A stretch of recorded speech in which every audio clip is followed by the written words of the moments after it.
Okay. All right, we will start today with Katie Hunter.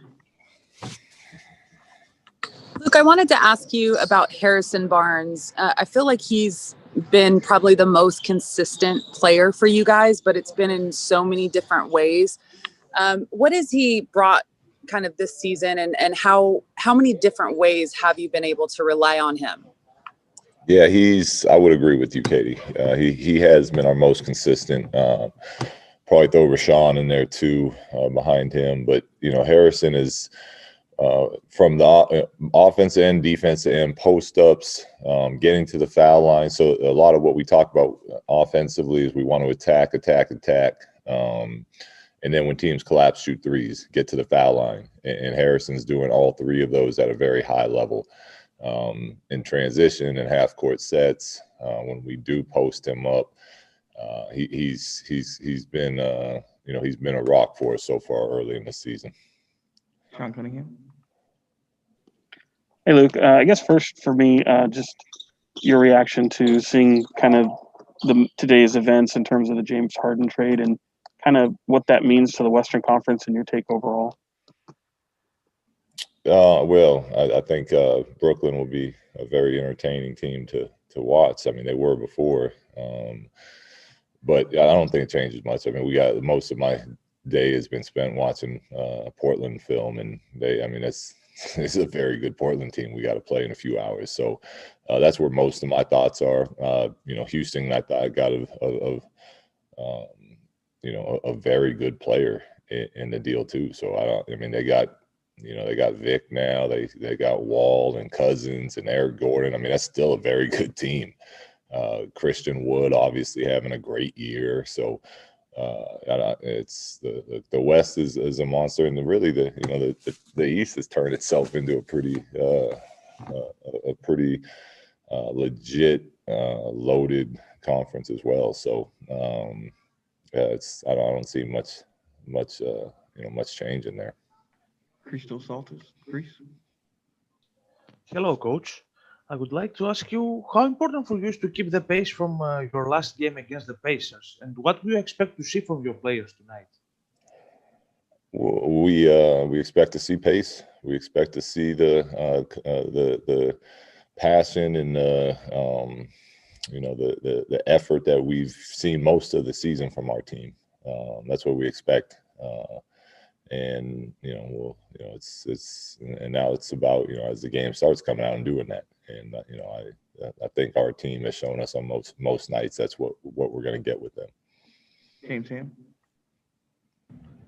Hey, Luke, the last time you played these guys, I believe you had Rashawn Holmes out. Just how much does he change your ability to slow that high pick and roll and slow some of the perimeter action that this team does? Yeah, he's a huge part of it because he's one of our vocal leaders. He's one of our he gives a ton of positive energy when he plays. He's great in coverage and he's great in switching. So he allows us to really be versatile with how we want to do things. So we definitely missed him last game. Not an excuse for how we played that game. We're gonna more so this season than any other. We're gonna be missing a lot of players throughout this year at different times. So we got to find a way to play to our level every night. But it is nice to get him back. Tony Harvey. Yeah, Coach Walton. Glenn Robinson, you insert him on the floor with confidence. What are some of the things you're looking for when you put him in there? Because he does get some important minutes when he's out there on the floor. Yeah, he's earned that confidence. He's earned that with his play since training camp started. He's a great teammate. He's a very good basketball player. And some of the things he does really well, he's a good shooter from three, and he really attacks those gaps which we're looking for consistently. As far as when if they overclose on him, the ball's not sticking. He's dry. He's repenetrating, getting into the paint. Again, what we're really looking for, and what we've done a good job of so far this season, and helping the offense continue to move. So yeah, he's done a nice job so far for us. I'll go back to Jason Anderson. Hey, Luke, I just wanted to ask you a little bit about Marvin and what you've seen looking at film of him recently. Fundamental stuff, like, or do you see little technical things that, like, I'm thinking of him staying down on Sabonis in that last game, going up for the block, things like that. Are you seeing some of that stuff start to improve, and what are the areas you're still looking for him to get better at? Yeah, there's definitely improvement happening. I think that example of the block is a great one. He took a charge last game. Great example. He got driven by, I think, by Aaron Holiday in most of the season. That's been a layup so far, and he stayed high with that and blocked it before it got to the backboard. I really thought he played some winning team basketball last game. And again, it's what we're continuing to try to push with him. I think everyone on our staff would tell you throughout his career, he's going to put up big numbers. But where we need to continue to grow is the things that we're trying to do as a team, from on the defensive end and the offensive end. And I thought last game he really did that at a not only a high level, but really showing a lot of improvement in those type of things, from rotations to rebounds to blocks to charges. So that was really good to see. Sean Cunningham. Luke, before last game, we talked a lot about health and safety protocols and measures that were enforced.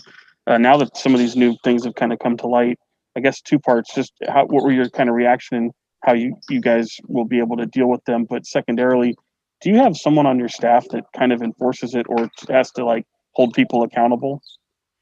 Well, we try to hold each other accountable, but yeah, there's different people throughout the staff that are in charge of different parts of the protocol. And some of it, a lot of times, is just reminders, because there's so many moving parts that you just forget sometimes. With the new ones in place, again, goes back to, we knew all season long this was going to be a challenge. There's going to be different, there's going to be rule changes, and we just have to stay open-minded, positive, because we all, this is what it takes to play. And I think everyone here wants to play. We want to coach. But we also know we have to be safe, and there's a very dangerous, real scary pandemic happening out there. So it's not ideal, but it's, if this is what it takes to allow us to play, this is what we have to do. All right, take a couple more. David Bernal. Hi, Coach. I've noticed some tracking data in which you guys are ranked 4th in the NBA on after timeout plays. Is that an area that you've noticed a particular amount of improvement on from last year? And if so, what would you credit that as being? No, I didn't know that number. But I would say, you have success with that when players are locked in and executing. But I didn't know the numbers on that one. Mark Jones. Hey, Luke. Just wanted to ask you about Harrison. You guys have a little bit of history going back, and as Katie was talking about, he's been one of your more consistent guys this year. Where do you see his biggest kind of progression or development from, when you guys were back together then to where he is now? And how's that impacting your team? Yeah, I think where he's even back then, he was one of the more professional players I'd ever seen, even at the age of whatever he was, 22. The way he takes care of himself, the way he trains, it is really, really impressive. But I think where he's made that growth is just in his overall game, right? Like, he works at everything, and he's continued to improve as a 3-point shooter. He's continued to improve on the defensive end. He's continued to improve on his post game. But I think what he's done a great job of this year, and I'm going to keep telling him, I want, last game he had 30 and however many. I'll take 25 shots. You know what I mean? Like, we want him to continue to look to be as aggressive as possible. But what he's really doing a great job of is not settling. Like, with him, more so than anyone, we're getting threes, we're getting free throws, we're getting layups. Not a ton of mid-range, not a ton of floaters, and he's really taken that to an elite level. Okay. Thank you, Coach. Appreciate you. Okay, thanks, guys.